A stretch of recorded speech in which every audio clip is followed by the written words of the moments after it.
Assalamualaikum warahmatullahi wabarakatuh. Waalaikumsalam. Ustaz mau bertanya jadi seperti ini.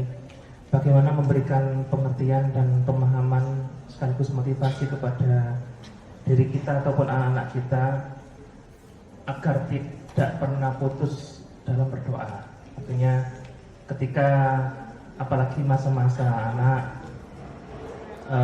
ingin terus digaungkan doanya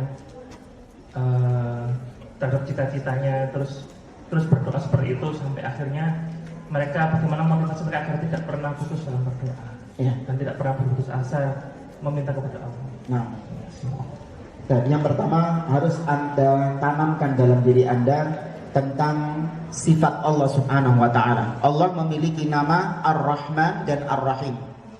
Yang menurut sebagian ulama, Ar-Rahman itu maknanya adalah alladzi idza su'ila a'ta. Ar-Rahman itu maknanya adalah yaitu zat yang apabila diminta dia memberi. Sedangkan Ar-Rahim yang menurut definisi sebagian ulama maknanya adalah alladzi idza lam yus'al yaghdab. Yaitu zat yang apabila kita tidak meminta kepadanya, kita mengandalkan diri kita, maka dia murka. Maka Allah harus dibedakan dengan manusia. Manusia itu kalau kita gremeng, merengek. Ya, manusia itu kalau kita merengek, kita rengek terus. Ayo po, utang ono duit aku. Misalnya, ayo po, kayak ono duit aku gitu. Kita rengek terus, sumpek gak? Anda digituin sama orang sumpek gak? Sumpek. Iya, anak kecil misalnya minta permen, sumpek. Tapi berbeda dengan Allah. Allah justru cinta kepada seorang hamba yang terus merengek kepada Allah Subhanahu wa taala, menunjukkan dia itu sangat butuh kepada Allah. Itu yang dicintai sama Allah. Bukan terus yang sombong, ya Allah, aku meminta kepadamu rizki. Tapi kalau kau nggak beri, ya sudah, terserah kau. Nggak boleh kayak gitu, sombong. Ya, maka tunjukkan bahwa kita ini fakir, butuh kepada Allah Subhanahu wa taala. Itu yang pertama. Tanamkan seperti itu dalam diri kita. Kemudian yang kedua, hilangkan pemikiran Allah itu hanya mengabulkan doa orang-orang yang taat saja, yang ustadz saja, yang ulama saja. Adapun orang-orang biasa seperti kita yang berlumuran dosa, Allah nggak mengabulkan doa kita. Enggak. Ini perspektif yang salah. Bahkan bisa sampai menjerumuskan seseorang kepada perbuatan syirik. Anda tahu nggak kenapa orang-orang yang sering nyungsep di kuburan? Tahu nyungsep di kuburan? Nyembah kepada wali-wali yang keramat itu. Oh, kenapa? Apa alasan mereka? Alasan mereka menjadikan wali-wali itu sebagai tempat berdoa karena menurut mereka, Ustadz, kalau saya berdoa langsung kepada Allah nggak dikabulkan.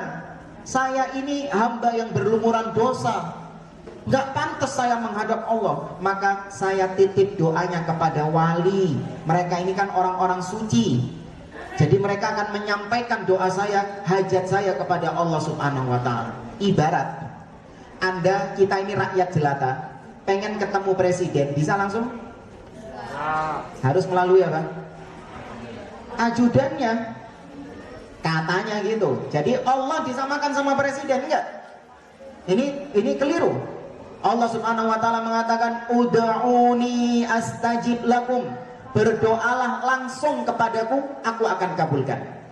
Wa idza sa'alaka ibadi anni fa inni qarib ujibu da'watad da'i idza da'an.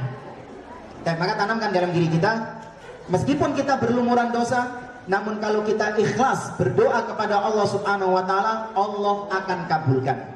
Contoh misalnya, tahu anaknya Abu Jahal.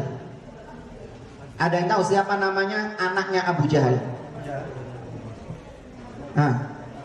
Masuk Islam itu nanti. Tapi sebelum masuk Islam dia 11-12 sama bapaknya. Kurang lebih sama bapaknya. Ada yang tahu namanya? Ikrimah bin Abi Jahal.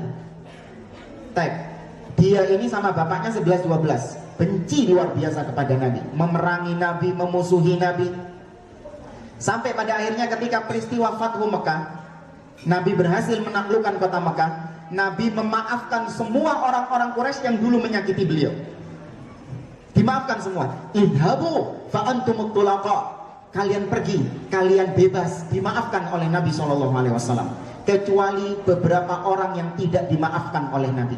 Nabi memerintahkan para sahabat untuk mengejar orang-orang tersebut dan membunuh mereka, karena nggak dimaafkan sama Nabi.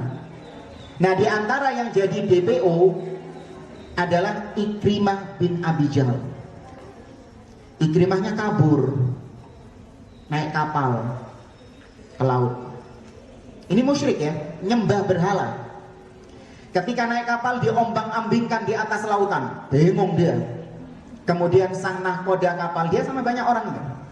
Sang nahkoda kapal mengatakan, akhlisud du'a alillah fa inna alihatakum la tanfa'ukumul yawm. Kalian sekarang, ini lagi ombak besar ini. Kata sang nahkoda, kalian ikhlaskan doa kalian untuk Allah, karena berhala-berhala kalian gak ada gunanya sekarang ini. Ikrimah bin Abi Jahal berdoa kepada Allah. Dia mengatakan, Allahumma inna jaitani min hadha ataitu Muhammadan wa la ad'u yadayya ala yadihi wa a'rifu annahu afuwun karim. Kata Ikrimah, ya Allah, apabila engkau menyelamatkan aku dari musibah ini, sungguh aku berjanji akan mendatangi Muhammad. Bayangkan orang yang ngincer dia diparani sama dia. Kalau kau menyelamatkan aku akan datangi Muhammad. Aku akan letakkan tanganku di atas tangannya, yaitu aku akan minta maaf kepada dia dan aku akan beriman kepadanya. Dan aku mengenal Muhammad itu orangnya pemaaf. Gimana kelanjutannya? Dikabulkan gak doanya sama Allah?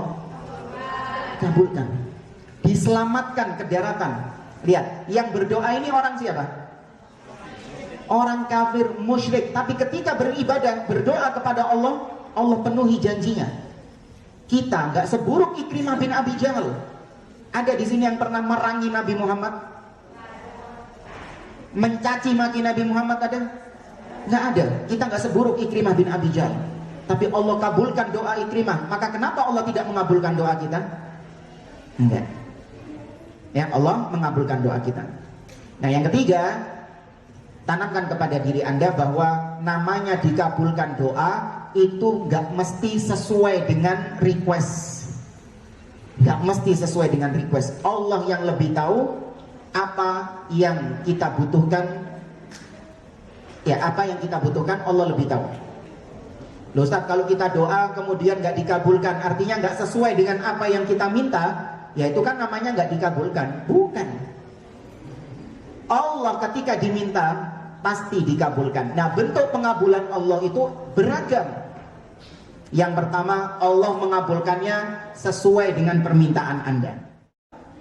Yang kedua, Allah Subhanahu wa ta'ala mengabulkan dengan cara Allah menghindarkan kita dari musibah yang sepadan dengan doa yang kita panjatkan.